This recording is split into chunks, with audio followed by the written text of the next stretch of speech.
Hey, you guys, welcome back to the channel. It's Liv.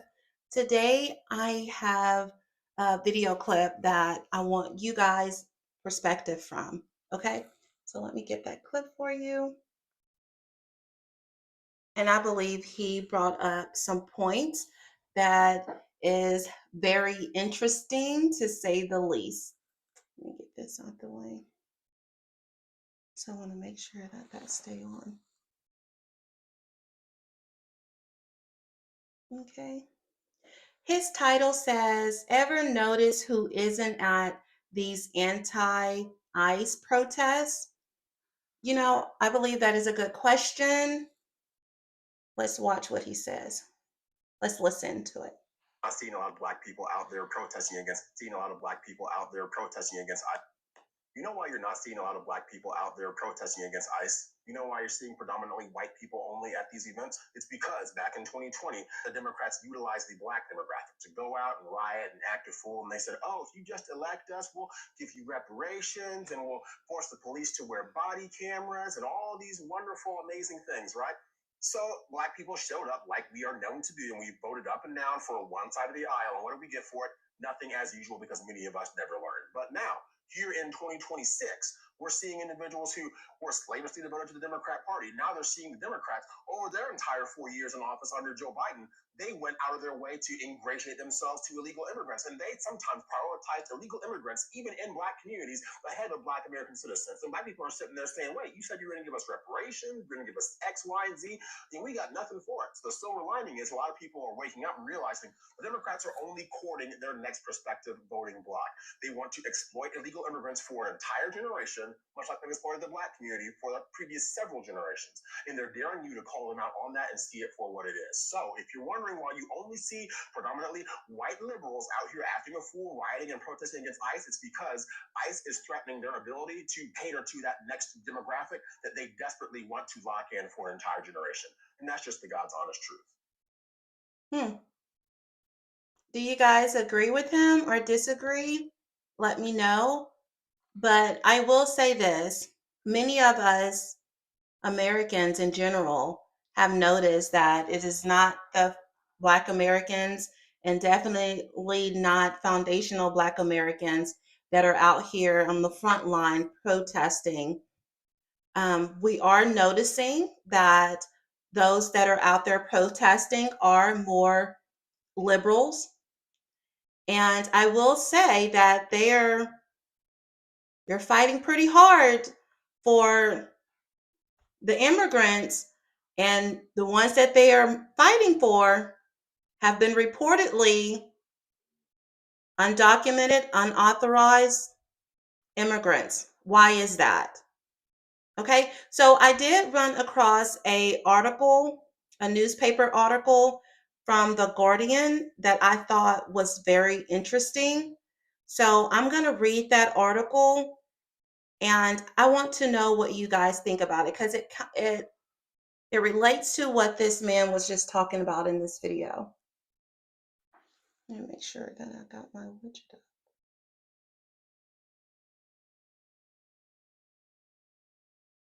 Okay. I can't see y'all comments if you're making any. That's okay. I'm going to read this.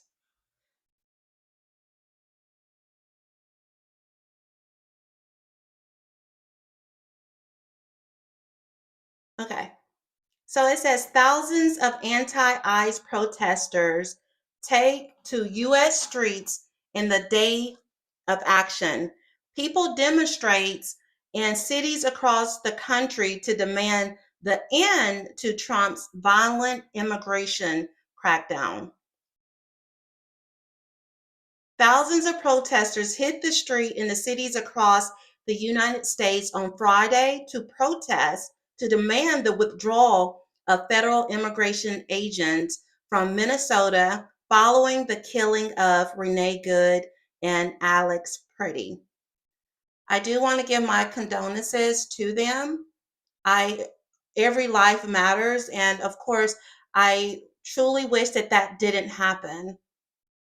The demonstration were part of a nationwide day of action advocating no work, no school, no shopping, in a protest against the Trump administration's sweeping immigration crackdowns. Protesters in Philadelphia, New York, Boise, and Columbus gathered at city halls, courthouses, state houses, and legislative buildings, according to an action tracker. Students at high school and colleges in Florida, California, and other states staged walkouts. In Milwaukee and in Buffalo, Wyoming, people are gathering at parks and on street corners. In Minnesota, where tens of thousands turned out for economic actions in a rally last Friday to protest ICE's surge in the city. Some businesses closed for the day while others stayed open under different models, either donating revenue from the day or providing free coffee and a place for people in the community to rest safely. In New York City, thousands chanted in March in frigid temperatures. Among the protesters were young and old people in thick coats, hats, and gloves. In California, people hit the streets of cities including San Francisco, Oakland, and Los Angeles. By Friday evening, demonstrations in Los Angeles had turned heated.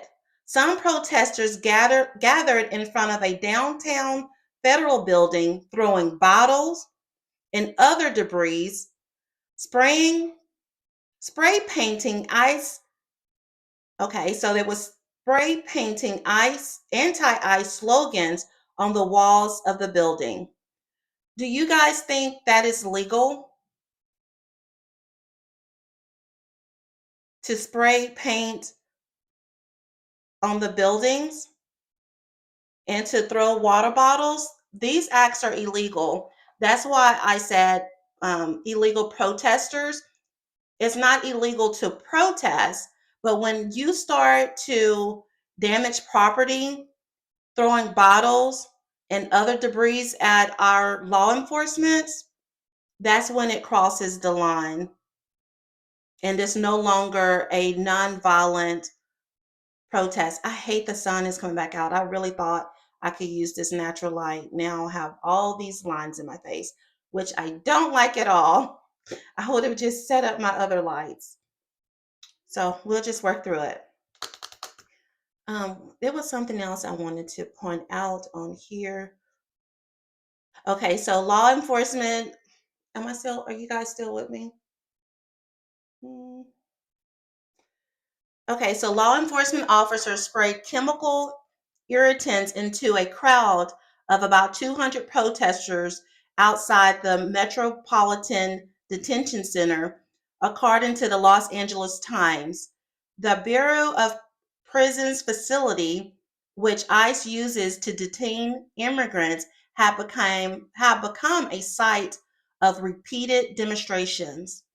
Video footage circulated on X appeared to show a group of demonstrators topple a small structure, then drag a large red dumpster and push it to block the entrance.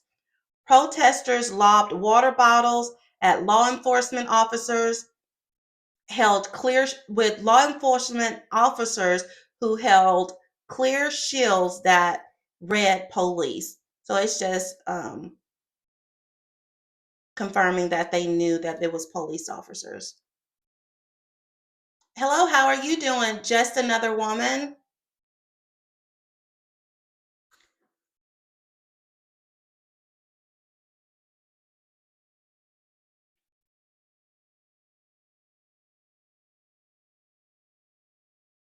Hi, Fallen the Sport. I don't know. It won't let me go back so I can read the other comments. I have not learned how to do that yet. So once they go up, I can't see them anymore until I figure that part out. Okay, so I did want to read that. So this is all we are calling for these strikes because we believe that we have been doing what we have been doing in Minnesota should go national.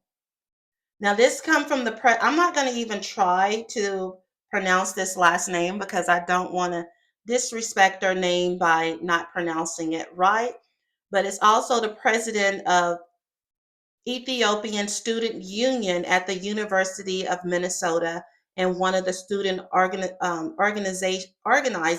the strike. And it says that we need more people and lawmakers across the country to wake up. And my question is, what do you want us to wake up to? It says it should be considered treasonous act to fight our government into being forced to overlook illegal immigrants' actions of breaking our laws. I agree. Thank you so much for that comment.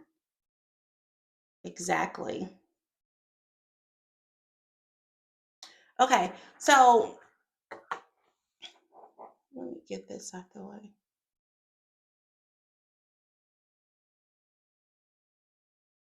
So here's the point I want to make. Okay, so for everyday citizens in the United States, we have police officers, sheriff departments, and other law enforcement agencies whose job is to enforce the laws that we all must follow. And taxpayers pay for that law and order. For people who come to the United States from other countries, whether they overstay a visa or are here without authorization, there is also a set of laws that apply to them. The federal agency that enforces those laws or the immigration laws is called ICE. And the reason why I'm saying this because so many people I like to watch some of the women go to the street and ask some of the protesters questions. And the reason why I'm bringing the federal agencies name, they're called ICE, is because none of them could answer the question on what did ICE stand for. So that is the reason why I wanted to make this point. So ICE is the Immigration and Customs Enforcement. ICE agents are sworn federal law enforcement officers under the Department of Homeland Security. And just like the local police enforce laws for citizens, ICE enforce immigration's laws for people here unlawfully. I don't know why they believe that like somehow ICE agents do not have any authority. And I'm wondering who do they think supposed to enforce law and order to those that are non-citizens or those that are immigrants that who have overstayed their visas or those who have crossed our borders um, illegally, who do you think the authority is in order to enforce those? It's not the police officers. And I want to ask you guys, when was the last time in history that you guys have seen ICE agents on the grounds in the street actively um, doing investigations and um, capturing, or I shouldn't say capturing, because I don't want to be disrespectful, arresting or detaining those that they have an order to go and deport, or those that have skipped um, the court. Okay? How can illegals have rights? Listen, great question. It says they do not believe that. Right. They align with every breath. But here's the thing: ICE enforce immigration laws for people here unlawfully. Every country has laws about immigration, and enforcing those laws is part of how a country maintains safety in order. So I don't know if they just do not want us to be safe or no order, just go by your rules. I believe that they bring their own set of rules from their country to ours. And that's why it is important to enter the legal way, and then you will know the civic rules and you're not just going by what someone is telling you for and applying what they're telling you and not understanding that you too are being exploited for their political gain. The second point, another thing I wanted to point out is this: when you look at these protests, you are not seeing large numbers of foundational Black Americans like the men mentioned in that video clip. And if you do see any, it's usually only a small handful, and that matters because these are native born Americans whose ancestors sacrificed and died fighting unlawful treatment inside their own country. That's what many are missing. They fought for civil rights, due process, and laws that would apply fairly to Americans. Many of those struggles are still ongoing today, and that history shouldn't be casually repurposed or replaced. It is not the same. Okay, and the third point I wanted to make is it's like when they're emotional merging of the two different struggles, like from your native citizens, your foundational citizens, your heritage, whatever you want to call it, citizens, that is not the same as what is going on currently with immigration.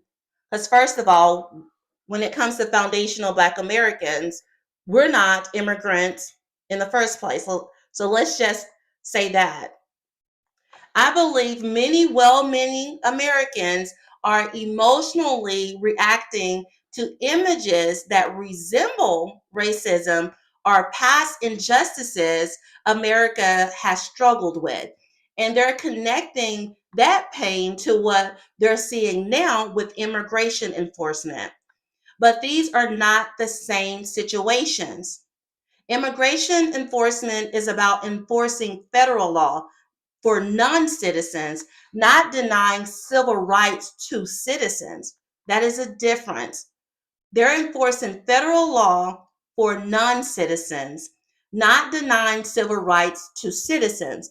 But that's what they want you to believe, that somehow, when it comes to foundational Black Americans or um, heritage Americans, somehow they're saying that they're going to come and get you next. This is going to affect you, and they just want to drag you into this lawlessness that none of us are signing up for.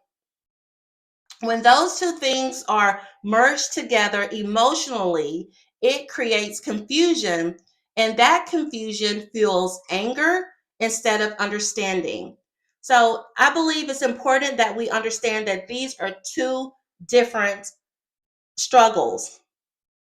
And I want someone to explain to me, how is it a struggle to be willing to put your life in danger for those that are in a country and either overstaying their visa or entered unlawfully? That is a crime. And then many are doing horrendous crimes here. How is that a struggle? Somebody please help me understand. The fourth point is the media framing and the misplaced comparison. So we have to understand, on top of what I just spoke about, the media has spent years highlighting law enforcement in a negative light when it comes to citizens policing inside the United States. Now, those same emotions are being transferred onto immigration enforcement, even though these agencies serve different legal roles. What ends up happening is that the hard fought laws that I'm going to say native foundational Americans struggle to establish are being treated as oppressive rather than as the legal framework that protects order and due process in this country. And that and the law is working exactly how it's supposed to. We're going to have to address once and for all the part that the media does play in this. Every country has laws. America is no different. Enforcing immigration law is not an attack on civil rights, it is a part of maintaining a lawful nation. So when you separate histories and legal systems are blended together emotionally, we lose clarity, and clarity is exactly what's needed right now. Now, the next point, when we speak about the protest versus unlawful actions. So after reading this article, we have to be honest about something. What's being described here goes beyond peaceful protest. The article itself mentioned protesters throwing bottles and debris, spray painting federal buildings, blocking entrance to detention facilities, toppling structures, and physically confronting law enforcement officers. Those actions are unlawful. This is not like a protected protest. That is violence. It's property damage and obstruction of law enforcement. That's just what it is. Distinguishing this from historic American protests. So, when Native foundational Americans protested in this country, especially during the Civil Rights Movement, the goal was to change unjust laws within their own nation through nonviolent actions. People sacrificed, suffered, and even died to expand civil rights, due process, and equal protection under the law for Americans. That history should not be confused with or used to justify violent actions meant to undermine existing immigration laws that a sovereign country has in place. That's just the bottom line. So you may be asking why this matters for how laws are made, advocating for people who are undocumented, unauthorized, or who overstay visa by using violence or disruption sets a dangerous precedent. Everyone understands there are legal processes available to challenge or change immigration policies. Choosing chaos instead of lawful process does not strengthen justice, it weakens the rule of law that holds a country together. And many of them know this. This is not new to them. You must love this country, and you will understand that the acts that are being taken right now, enforcements, and what they are doing, it is to collapse our country.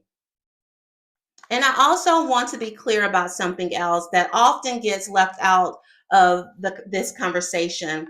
Immigration enforcement is not only about visa overstays or paperwork violations.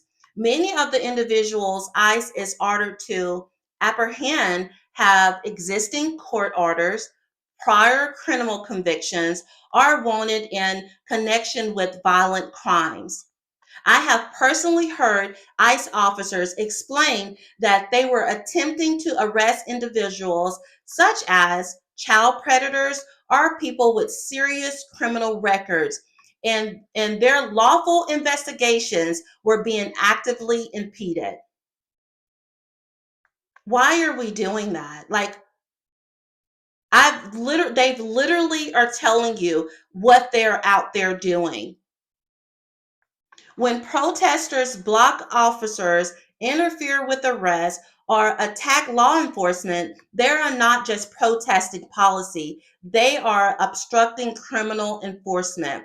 That puts communities, families, and children at real risk. Let's talk about that. Preventing law enforcement from apprehending individuals accused of confused of or convicted of violent act is not advocacy. It is endangerment. Addressing the conditioned mindset, okay? Because this is something I've been wanting to say that may be uncomfortable to many people, but it honestly needs to be said. Many of us in certain American communities have been conditioned to instinctively protect the criminal. Many of you know exactly what I'm talking about, and we rarely stop to ask ourselves why. If you pause for a moment and really think about it, the question becomes, why am I defending someone who has committed violent or predatory acts? Don't we all want to feel safe? Don't we all want our children to be able to play outside without fear? I don't even have grandchildren right now, but I'm considering them. And I'm considering all American children's or non-American children. So those of us that are can think logically, the answer is yes, absolutely we want that. America already has criminals and predators within its own borders, and that is something we are constantly working to address. But knowing that does not make sense to add to that burden by allowing people who entered the country illegally, overstayed visas, or ignored court orders, and then commit crimes to remain here. That makes no sense. It is complete nonsense. Why would we add to our burdens? Centering the victims. So there are Americans who had lost their lives at the hands of individuals who should not have been here in this country to begin with. People who had deportation orders or violent criminal histories that were never acted on. Those lives matter too. So they're thinking of the lives that was unfortunately ended, but no one, I do not see them having the same energy and the same uproar or outrage for the victims, parents, or those that have been brutally attacked. They're not holding their pictures up out there. They're not putting their faces on the board, on their boards. I'm not seeing this constantly being brought up in media. Those lives mattered. Those families are permanently changed. And it's fair to ask, why is that loss so often minimized or brushed aside in this conversation? Let me read some of y'all. It's sick, nasty work. And they wonder why FBAs do not advocate for criminals. That's right. No, we're not doing it. And one thing, there is a few people in our community that you just can't help, right? They have their mind stuck on what they want to believe in. But the majority of us, even though they do not advertise that or elevate our voices, especially not in media, I'm talking about not even those that they, when it comes to the celebrities and influencers that they elevate, most of us love each other and we're very loyal. And this time, I was happy to see that it wasn't Black Americans out there rioting and getting hurt. And this is the deal: if immigration officers are allowed to do their jobs without interference if court orders are enforced in a timely manner, and if investigations are not obstructed, we can reduce some of this harm. That doesn't solve every problem, but it does prevent tragedies that never had to happen in the first place. Protecting public safety and enforcing the law is not cruelty. It is all of our responsibility, especially to the families that are already here. And that's all American citizens.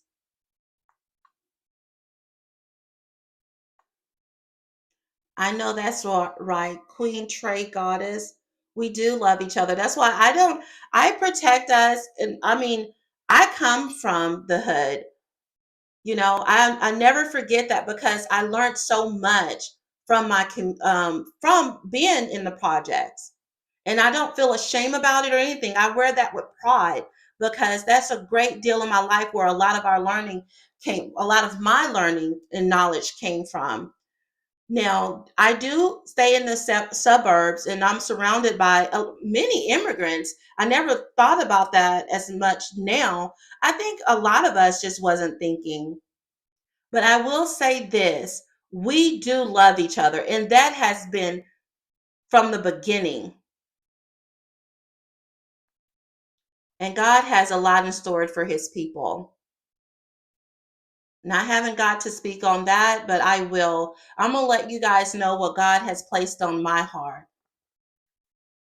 And when I say that I'm here for a purpose and I know that I'm speaking to God's people, I am an active Christian, not someone that is a Christian sometime. And this is no slight to anyone else because when you are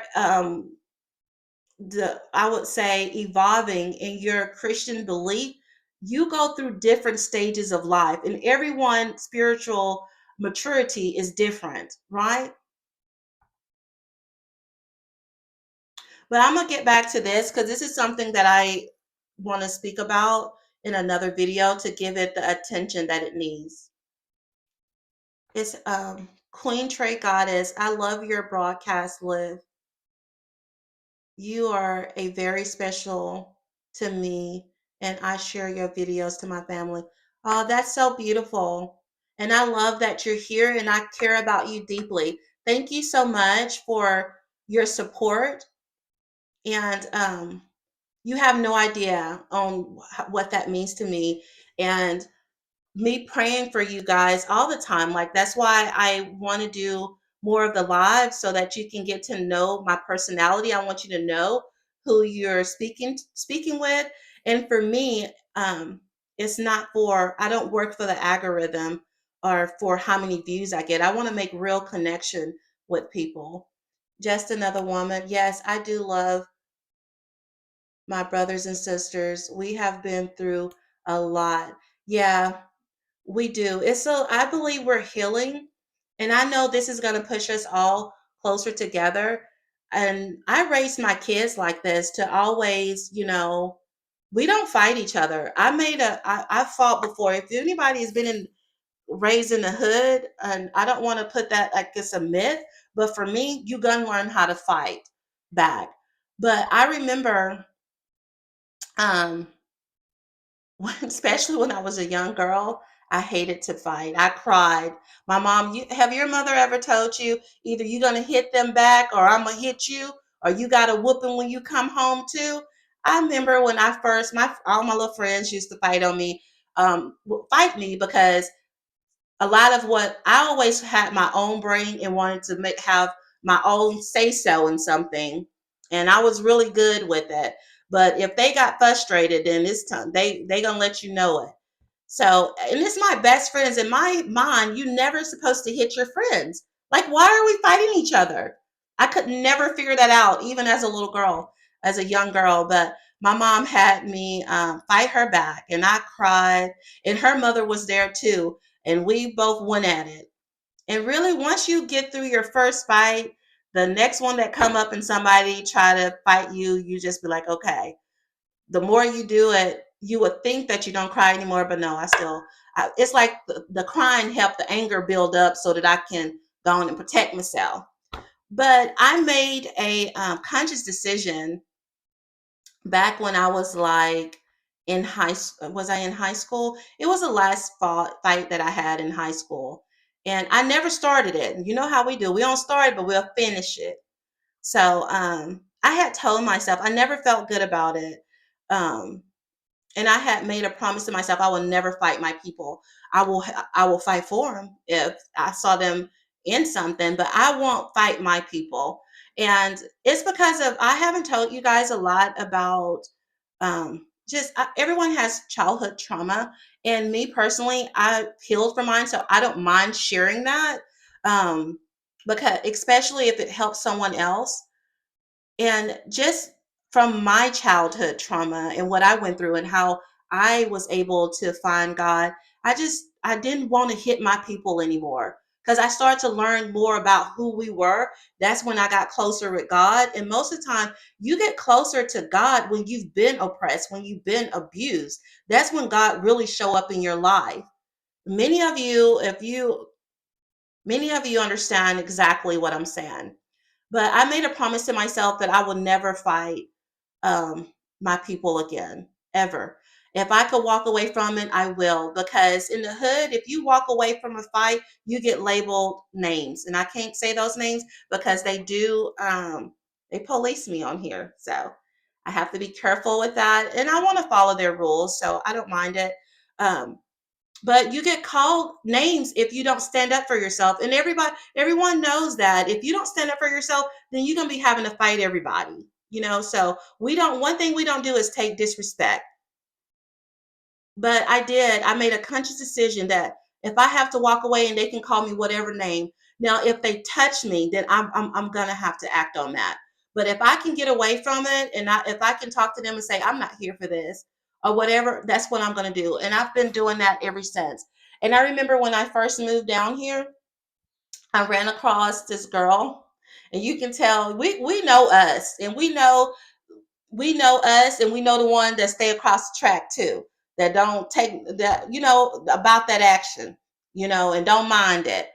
And it's a thing about when we run into each other, especially if you're younger. I don't have this issue now that I'm older, but we always give each other that look, and don't give no stank look.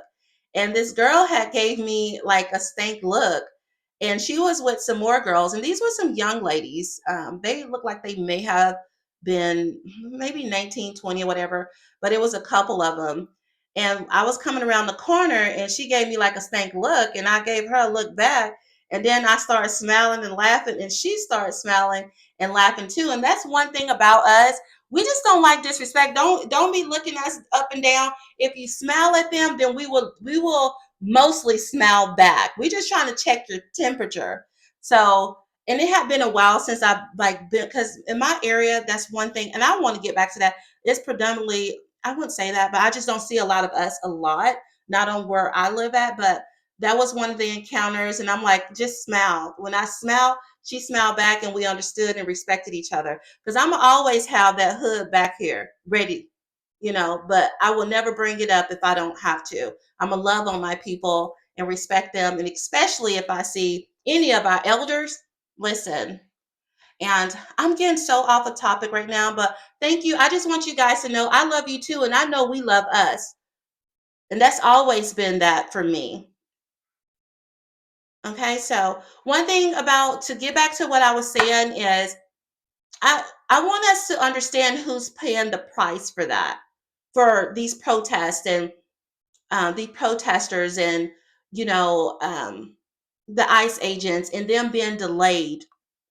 So we have to acknowledge that who is carrying the cost for this behavior.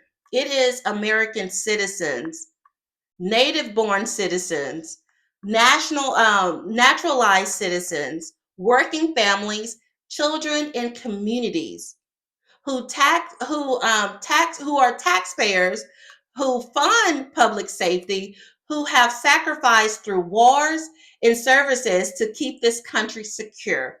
That's who paying the cost. And guess what? It's millions.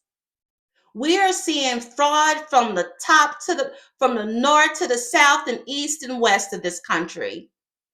When protests turn violent, it is those same communities that bear the consequences. Yes, much love to all of our people sad following the sport. A question for I have a question for you guys. So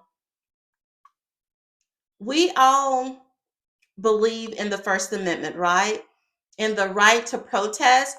But once protest turns into destroying property, attacking officers, and threatening public safety, should that activity still be protected as a right? Do you think that activity, once you have caused all of this through your behavior, should that be still protected as a right? Because we are for the First Amendment. Or does it cross a line where law and order must be restored for the safety of everyone? Now, when it comes to the article, it makes it clear that many of these actions are being organized by high school and college coalitions.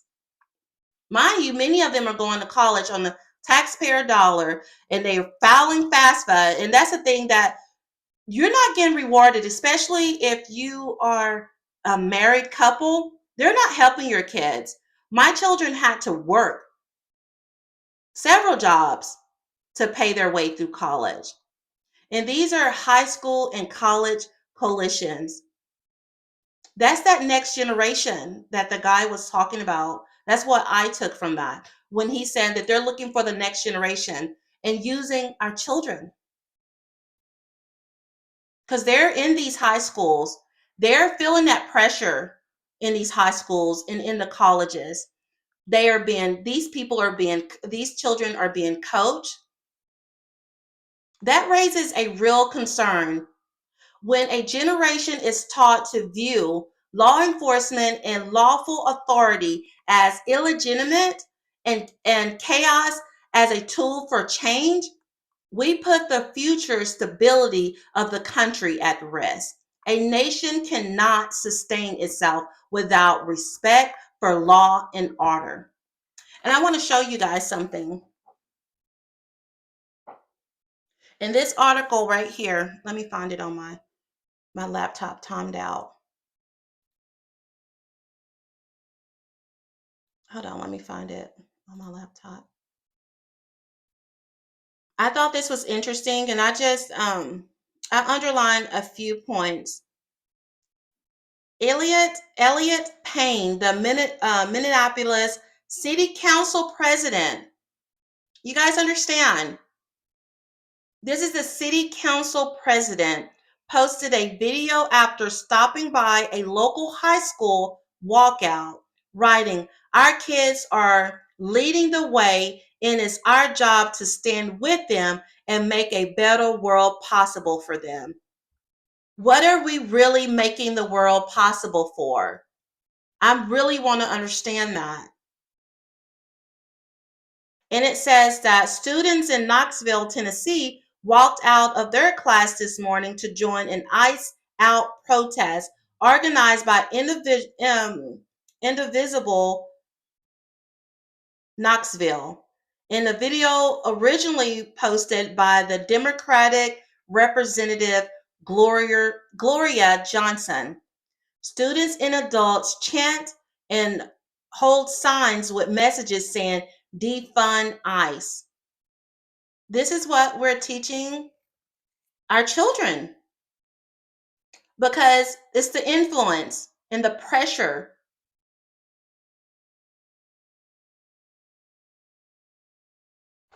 And this one too. So we had talked about how the retail stores and everything, that they shut down, and they wanted to let me see, I'm just going to scan through this. So they were donating all the profits from Friday to the community who needed help paying for rent. And it says that they sold F ice for $5 and other items other proceeds, and they're having a mutual aid funds and has supplies for people to screen print items with anti-ICE messages. These are legal. These are you're teaching them to disobey law and order. This is the city council saying that she's supporting this.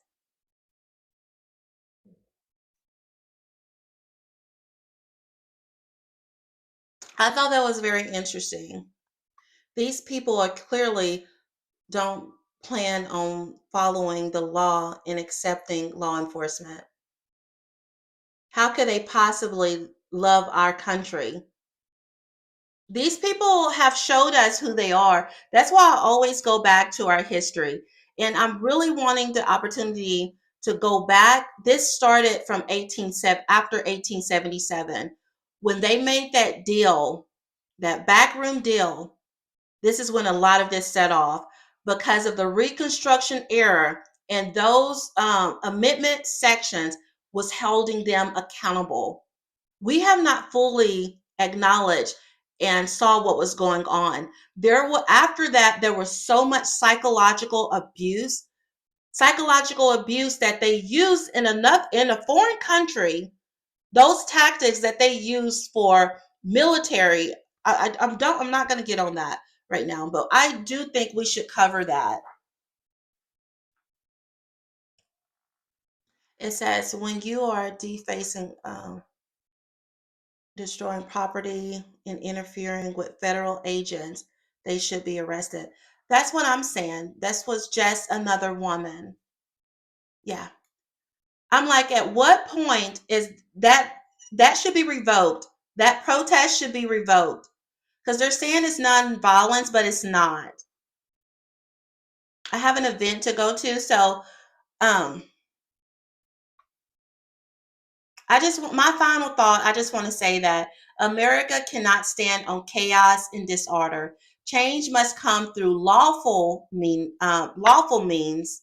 Speaking up, questioning policy, and demanding reform are all part of a healthy democracy, but violence and lawlessness are not. If we lose that distinction, we lose the foundation that keeps a country standing. Okay, so I want to thank you guys. Thank you to all of my loyal subscribers, and thank you to my loyalty members that just continue to support my channel. Thank you guys for engaging in the comments area. I do read them all, and it just warms my heart. And some of the ones that I can't um, apply back to, it's because I'm probably doing something else. But just know that I'm replying back in my mind if I didn't reply back to you. But I try to reply. I want to personally reply to all of them. So just know that it doesn't go unappreciated. And I want to show you guys. You guys can get one of these loyalty badges if you feel led to join the channel's membership. Okay. And it is inspired by the armor of God. Okay. We have to keep our armor on if we're going to be out here telling the truth in these streets. We're gonna need our armor. Okay. And I have these membership packages come in the shield, sword, and spirit. Those are the different packages, and it's starting at $2.99 to $3.99. It depends on how you join, and that's just you. Just if you want to feel led. I don't want you guys to feel pressure to do it, but it is something that YouTube would like us to continue to promote. And of course, I would love that support. But you just being here as a subscriber, I mean, I will treat that equally. And this is just a few of my top loyalty members. I didn't have a chance to grab all of them. And you can see the badges next to their names. That's what I'll be looking for in the comments area. Okay. So thank you guys so much for joining me. I appreciate you so much. Just another woman. Thank you deeply, Liv. I agree with you. Thank you so much, sister. I agree with you too. Okay. You guys enjoy the rest of your day. I'll see you in the next video. Bye. Okay, so now how do I